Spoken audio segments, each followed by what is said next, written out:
দর্শক, Iran, Israel এবং যুক্তরাষ্ট্রের যুদ্ধের প্রভাব শুধু মধ্যপ্রাচ্য নয়, গোটা দেশেই কিন্তু ছড়িয়ে পড়েছে, বিশেষ করে গ্যাস এবং জ্বালানির ক্ষেত্রে। বাংলাদেশেও কিন্তু জ্বালানি সংকট দেখা দিয়েছে। সেই খবর আমরা ঢাকা এবং ঢাকার বাইরে থেকে জানবো। প্রথমেই চলে যাচ্ছি রাজধানীর ভেতরের খবর জানাতে। রাজধানীর বিজয় সরণি থেকে যুক্ত হচ্ছেন আমাদের সহকর্মী ইমতিয়াজ আহমেদ। চলে যাচ্ছি তার কাছে। ইমতিয়াজ, ফিলিং স্টেশনগুলোতে দীর্ঘ লাইন দেখতে পাচ্ছি, তো সেখানের আসলে যে যানবাহন যাত্রী কিংবা যারা গ্রাহক রয়েছেন তারা কি বলছেন, আর ফিলিং স্টেশন কর্তৃপক্ষ কি বলছেন? কোনো অভিযোগ আছে কিনা? লাইন বলতে আমরা এখন রয়েছি বিজয় সরণিতে। এখানে ট্রাস্টের যে ফিলিং স্টেশনটি রয়েছে, এই বিজয় সরণি থেকে লাইন চলে গিয়েছে কিন্তু মহাখালী পর্যন্ত। প্রায় 1 থেকে 1.5 কিলোমিটার দীর্ঘ লাইন, আসলে বিশেষ করে প্রাইভেট কারের দীর্ঘ লাইন। তবে মোটরসাইকেলের লাইনটা এত বড় না। আপনি হয়তো দেখতে পাচ্ছেন যে এখানে মোটরসাইকেল যারা অনেকে আসলে ঠেলে নিয়ে যাচ্ছেন, কারণ তারাও অনেকক্ষণ ধরে এখানে অপেক্ষা করছেন। প্রায় 1 ঘন্টা 2 ঘন্টা ধরেই আসলে সবারই অপেক্ষা। তবে গাড়ির ক্ষেত্রে অপেক্ষাটা আরেকটু বেশি। অনেকেই 3 থেকে 4 ঘন্টা অপেক্ষা করে এসে হয়তো তেল নিচ্ছেন, কিন্তু কাঙ্ক্ষিত পরিমাণ তেল পাচ্ছেন না। অনেকেরই প্রয়োজন হচ্ছে হয়তো 5 লিটার 10 লিটার। তবে সেখানে একটি রেশনিং ব্যবস্থা যেহেতু রয়েছে, সরকার পক্ষ থেকে একটি সীমা নির্ধারণ করে দিয়েছে যে মোটরসাইকেলের জন্য 2 লিটার এবং প্রাইভেট কারের জন্য 10 লিটার তেলের যে রেশনিং ব্যবস্থা করেছে, সেই পরিমাণ তেল নিয়ে কিন্তু আসলে যারা গ্রাহক রয়েছেন কিংবা যারা চালক রয়েছেন তারা কিন্তু আসলে সন্তুষ্ট হচ্ছেন না। আর অন্যান্য পাম্পের কথা যদি একটু আপনাকে বলি, তাহলে আমরা দেখতে পাচ্ছি যে এর আগে আমরা তেজগাঁও কিংবা অন্যান্য পাম্প ঘুরে দেখেছি, সেখানে বেশ কিছু পাম্পে আমরা দেখেছি পেট্রোল এবং অকটেন সকাল থেকে শেষ হয়ে গিয়েছে। পাম্পের মালিকরা আমাদেরকে যেমনটা জানিয়েছেন যে ডিপো থেকে অন্যান্য সময় যেখানে তাদেরকে একটা ট্রাক ভর্তি তেল দিচ্ছে কিংবা 1 লরি ভর্তি তেল দিচ্ছে, কারণ এর আগে হয়তো তারা 2টা কিংবা 3 লরি ভর্তি তারা তেল আনতে পারতেন। এখন সেখানে ডিপো থেকেও একটা রেশনিং ব্যবস্থা চালু করেছে। এখন অনেকটা অর্ধেক পরিমাণ তেল দিচ্ছে। অর্থাৎ পাম্পগুলোও কিন্তু তারা তাদের যে পরিমাণ ডিমান্ড, অন্যান্য সময়ের যে পরিমাণ ডিমান্ড, সেই পরিমাণ ডিমান্ডও তারা তেল ডিপো থেকে আনতে পারছে না। যার ফলে তারা 24 ঘন্টাও তেল আসলে, যেহেতু অতিরিক্ত একটি চাহিদা রয়েছে, 24 ঘন্টার চাহিদাও তারা পূরণ করতে পারছে না, যার প্রভাব পড়ছে গিয়ে দীর্ঘ লাইনে। এবং সেখানে স্বাভাবিকভাবেই আসলে ভোগান্তিটা বেড়ে গিয়েছে। বিশেষ করে যারা চালক রয়েছেন তাদের তো ভোগান্তি অনেক বেশি। একই সঙ্গে ঢাকা শহরে আমরা দেখেছি বিশেষ করে মোটরসাইকেল যে চালক যারা রয়েছেন তাদের ক্ষেত্রে এই ভোগান্তিটা আরেকটু বেশি হয়ে গিয়েছে, কারণ তারা মাত্র 2 লিটার তেল দিয়ে অনেক ক্ষেত্রেই হয়তো সারাদিন তাদের যে কর্ম পরিকল্পনাগুলো রয়েছে, ঢাকা শহরে যদি কোনো কারণে তারা সারাদিন বেশ কয়েকটি জায়গায় যেতে চান, সেটা কিন্তু 2 লিটার তেল দিয়ে তারা অনেক সময়ই পারছেন না।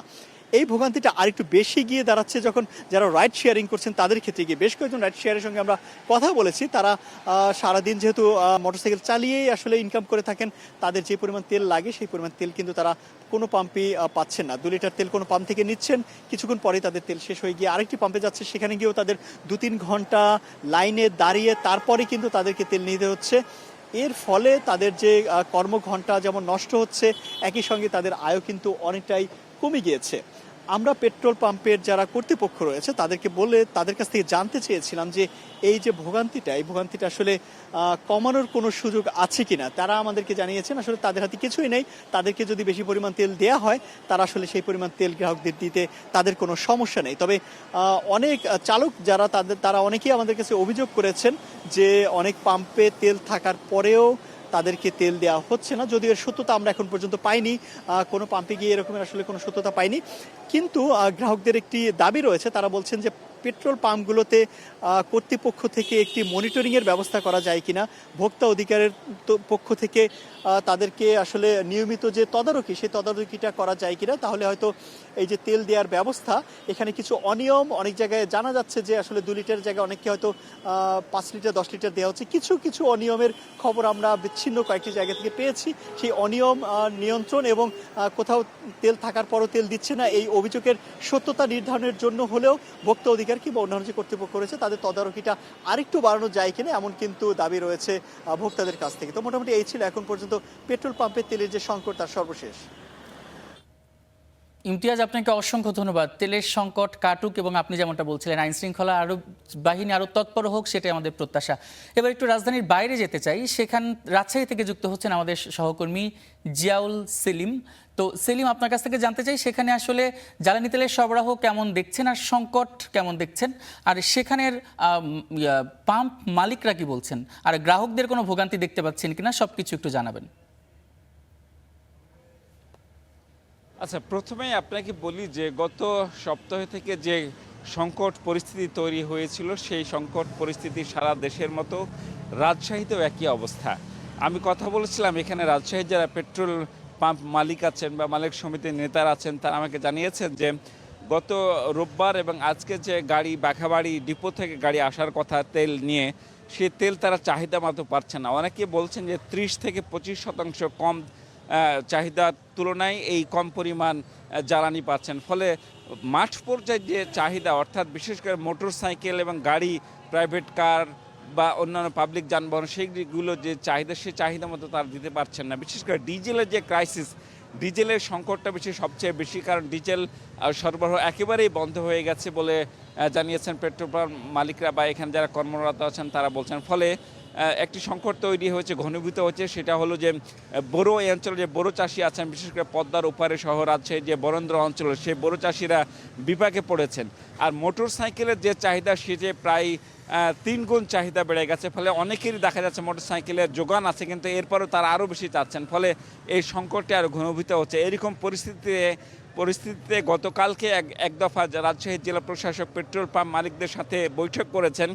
তবে আজকে দুপুর 12টায় পেট্রোল পাম্প মালিক সমিতি এবং যারা পরিবেশক আছে, বিশেষ করে পদ্মা, মেঘনা, যমুনা, যে এই ধরনের পেট্রোলিয়াম যারা এজেন্সি আছে, তাদের প্রতিনিধিদের সঙ্গে একটি বৈঠক হওয়ার কথা রয়েছে জেলা প্রশাসকের কার্যালয়ে। সেই বৈঠকে কী সিদ্ধান্ত আসে এরপরও হয়তো জানা যাবে। তবে মাঠ পর্যায়ের যে সংকট, সেই সংকটটা এখনও কাটেনি। ফলে সব মিলে যে পরিস্থিতি, তাতে এই পরিস্থিতি আরও কোন দিকে যাবে সেটি আসলে এখনও বলা মুশকিল। তো রাজশাহী থেকে জ্বালানি সংকটের এই ছিল আমার কাছে সর্বশেষ। আমাদের সঙ্গে যুক্ত হচ্ছেন সহকর্মী আদিল হোসেন তপু। তপু, সেখানে পেট্রোল পাম্পগুলোতে আসলে পর্যাপ্ত পরিমাণের পেট্রোল তেল আছে কিনা জানাবেন। আরেকটা, সেখানকার যারা যানবাহন চালক রয়েছেন এবং কর্তৃপক্ষ রয়েছেন, তাদের কোনো প্রতিক্রিয়া জানতে পেরেছেন কিনা? আছি এই মুহূর্তে ভোলার শহরের একটি পেট্রোল পাম্প, এ রহমান সন্স পেট্রোল পাম্পে। আমরা এখানে সকাল থেকে যেটি দেখতে পেয়েছি, সকাল থেকে এখানে যারা বিশেষ করে মোটর যান নিয়ে যারা আসছেন, তারা কিন্তু এখানে এসে তারা পেট্রোল পাচ্ছেন না এবং না পেয়ে একরকম ফিরে যাচ্ছেন। তারা বলছে এখানে মধ্যপ্রাচ্যের যে যুদ্ধ, সেই যুদ্ধের শঙ্কার এই কারণে কিন্তু পেট্রোল পাবে কিনা সেই শঙ্কার জায়গা থেকে তারা এখানে এসে কিন্তু ভিড় করছিলেন এবং ভিড় করে অনেকেই তেল পাচ্ছিলেন, অনেকেই পাচ্ছিলেন না। আমরা এখানকার যারা আছেন তাদের সাথে কথা বলেছি, পেট্রোল পাম্পের কর্তৃপক্ষ। তারা বলছিলেন যে গতকাল পর্যন্ত এখানকার স্বাভাবিক ছিলেন, কিন্তু আজকে থেকে কিন্তু তারা পেট্রোল কিংবা অকটেন এইখানে যারা আসেন তাদেরকে দিতে পারছেন না। অনেকেই এদের ভোগান্তিতে পড়েছেন। এছাড়াও যদি বলি যে বিশেষ করে এই দ্বীপ জেলা ভোলা হওয়ার কারণে এখান থেকে কোনো অ্যাম্বুলেন্স কিংবা কোনো যানবাহন যদি ঢাকাতে যায়, যারা পেট্রোল কিংবা অকটেন ব্যবহার করেন, তারা কিন্তু এগুলো পাচ্ছেন না। আমরা এখানকার না পাওয়ার কারণে তারা দুর্ভোগের মধ্যে পড়ছেন। আমরা কয়েকজন একটু যারা আসছেন এখানে তেল নিতে, তাদের সাথে কথা বলতে চাই। আপনারা এখানে এসে কি ধরনের দুর্ভোগের মধ্যে পড়ছেন? অনেকক্ষণ যাবত দাঁড়াচ্ছি, তেল পাচ্ছি না। আমাদের 1 লিটার করে দেয়, বলতেছে একটু সংকটেই। শুধু এরকম না, এখানে যারা আসে তারা এই ধরনের সমস্যায় পড়েছেন। তবে পেট্রোল পাম্প কর্তৃপক্ষ বলছেন যারা এখানে বিশেষ করে সিএনজি তে যারা গ্যাস সেটি পাওয়া যাচ্ছে এবং ডিজেলটা পাওয়া যাচ্ছে, অন্যদিকে পেট্রোল কিংবা অকটেন না পাওয়ার কারণে কিন্তু এই সমস্যাগুলোর মধ্যে পড়েছেন। এই শুধু ভোলা নয়, ভোলার জেলার প্রতিটি পেট্রোল পাম্পেরই একই পরিস্থিতি। এবং খুচরা বাজারের খবর নিয়েছিলাম, খুচরা বাজারে আমরা দেখতে পেয়েছি যে সেখানে যারা যাদের কাছে পেট্রোল এবং অকটেন রয়েছেন, তারা কিন্তু 5 টাকা করে বেশি নিচ্ছে নির্ধারিত দাম থেকে। এবং এই জন্য তারা বলছিলেন যে বিশেষ করে যারা নিচ্ছেন গ্রাহক, তারা কিন্তু বলছেন যে এইসব পেট্রোল পাম্প এবং যারা বিক্রি করছেন তাদেরকে মনিটরিং এর আওতায় আনা, বাজার মনিটরিং করলে তারা কি এগুলো মজুত করেছেন কিনা বা কৃত্রিম সংকট করেছেন কিনা, তাহলে সেটি নির্ধারণ করতে সম্ভব হতো। অন্যদিকে পেট্রোল পাম্প কর্তৃপক্ষ বলছেন যে সরকারের এবং অ্যাম্বুলেন্স সহ জরুরি যে বিষয়গুলো, সেগুলো ছাড়া কিন্তু পাচ্ছেন না। আমরা এখানকার যিনি আছেন এখানে পেট্রোল পাম্প কর্তৃপক্ষে, তাদের সাথেও আমরা একটু কথা বলছি। এই মুহূর্তে সরকারি যেই বাহন, সেগুলো শুধুমাত্র দেওয়া হচ্ছে, সরকারের বাইরে কিন্তু কাউকে দেওয়া হচ্ছে না। তো সেই ক্ষেত্রে একরকম দুর্ভোগের মধ্যেই কিন্তু দিয়ে এখানকার যারা আছেন পেট্রোল এবং অকটেন ব্যবহার করেন যানবাহন নিয়ে, তারা কিন্তু এই সমস্যার মধ্যে পড়ছেন। আমরা একটু এখানকার যারা আছেন একটু আপনার সাথে কথা বলতে চাই। এখানে এই যে গ্রাহকরা এসে ফিরে যাচ্ছে, আপনাদের কাছে সংকটটা কেন? মানে সংকট আমরা কিভাবে বলবো এটা সংকট কি ধরনের হইতেছে এটা আমার জানা নাই। কি কি পাচ্ছেন এখানে? আছে কি এখন আপাতত আছে আমাদের এলপিজি আর হলো ডিজেল। এই শুনছিলাম যে এখানে এলপিজি আর ডিজেল ছাড়া এই মুহূর্তে কিছু নয়। তো ভোলার এই যে পেট্রোল এবং অকটেল সংকটের কারণে কিন্তু মানুষের অনেক সমস্যার, সামনে ঈদ, এবং সেই ক্ষেত্রে এইটি যদি আরো ঘনীভূত হয় তাহলে এখানকার মানুষের চলাচল ক্ষেত্রে বা এই দ্বীপ জেলার বাইরে যেতে অনেক সমস্যা হবে বলে মনে করছেন। তো ভোলার এই পেট্রোল পাম্পের এই ছিল থেকে আমার কাছে সর্বশেষ খবর। জীবন। তপু, আপনাকে অসংখ্য ধন্যবাদ। এবার জ্বালানি তেলের খবরাখবর জানাতে আমরা একটু ঠাকুরগাঁওয়ে যেতে চাই। সেখানে আছেন আমাদের সহকর্মী আব্দুল আজাদ। আজাদ, ঠাকুরগাঁওয়ের তেলের সরবরাহ কেমন দেখছেন? আর সেখানে যদি একই কথা বলি যে সেখানের গ্রাহক এবং পাম্প কর্তৃপক্ষের কোনো অভিযোগ, পাল্টা অভিযোগ বা কোনো কিছু আছে কিনা একটু জানতে চাই। জি, আপনাকে ধন্যবাদ। আমরা সকাল থেকেই ঠাকুরগাঁও শহরের যে পেট্রোল পাম্পগুলো আছে সেগুলোতে খোঁজ খবর নিচ্ছিলাম এবং দেখছিলাম বিশেষ করে যারা মোটরসাইকেল আরোহী রয়েছে তারা কিন্তু সকালবেলা থেকেই সিরিয়াল ধরে ধরে বেশ কয়েকটি পাম্পে তেল সংগ্রহ করছিলেন। আমি এই মুহূর্তে আছি গোবিন্দনগরের একটি পেট্রোল পাম্পে, যেটি গতকাল থেকে বন্ধ রয়েছে। এখানে তেল সরবরাহ হচ্ছে না। এখানে আমরা কথা বলেছি সুরমা ফিলিং স্টেশনের যিনি দায়িত্বে রয়েছেন। গতকাল থেকে তারা মূলত তেল সরবরাহ বন্ধ করছেন, তাদের তেল শেষ হয়ে গিয়েছে, তারা এমনটি বলছেন। শুধু তাই নয়, আমি যদি আপনাদেরকে একটু আমার ক্যামেরার মাধ্যমে দেখানোর চেষ্টা করি যে এখানে তেল সংকটের কারণে যানবাহনগুলো কিন্তু তেল নিতে এসে তেল না পাওয়ার কারণে কিন্তু এখানে জটলা বেঁধে রয়েছে। সকালবেলা থেকে এখানকার চালক যারা রয়েছে চালকদের সাথেও আমরা কথা বলেছি। চালকরাও বলছেন যে তারা তেল না পেয়ে দূরপাল্লার যানবাহন সহ এখানে কিন্তু একটি জটলা বেঁধেছে। আমি যদি আপনাদেরকে আরো একটু জানাই যে আমরা কৃষক সহ এবং মালিক পক্ষের সাথে কথা বলেছি, তারা বলছেন যে যত দ্রুত সম্ভব এই তেল সংকট কাটিয়ে উঠতে পারলে বেশ ভালো হয়। তাছাড়া বেশ ভোগান্তিতে পড়তে হচ্ছে। এছাড়াও আর একটু জানিয়ে রাখি যে শহরের যে কয়েকটি পাম্প খোলা আছে, যে পাম্পগুলোতে তেল সরবরাহ হচ্ছে সেই পাম্পগুলোতে শুধুমাত্র পেট্রোল পাওয়া যাচ্ছে, বাকি সব ধরনের যেমন অকটেন পাওয়া যাচ্ছে না বললেই চলে।